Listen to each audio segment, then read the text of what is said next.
way to fake a lo-fi analog sound in the box is by layering noise into the mix. There are a few ways to do it effectively. An audio clip of vinyl crackle, tape hiss or system hum will instantly invoke the sense of analog gear and the associated sonic artifacts. So don't be afraid to throw some noise in the mix.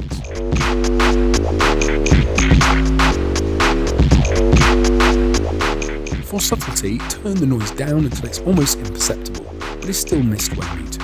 This will act as a form of sonic glue that binds everything together a bit.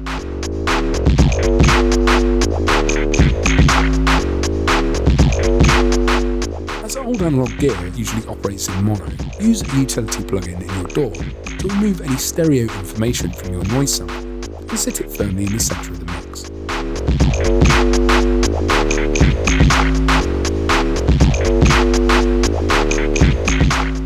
Alternatively, for stereo impact, pan the noise to one side or apply stereoizing effect. This will give you a more modern sense of width.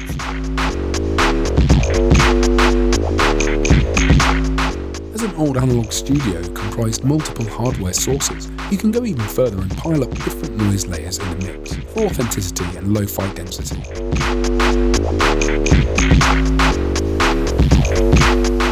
You can then pan these noise layers apart a touch for stereo effects.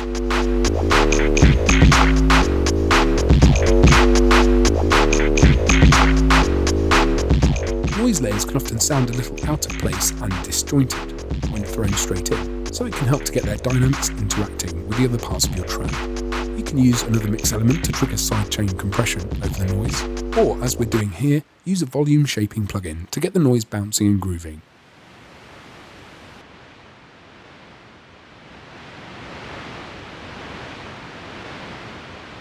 From here, feel free to EQ the noise to taste and automate levels throughout the track for variation.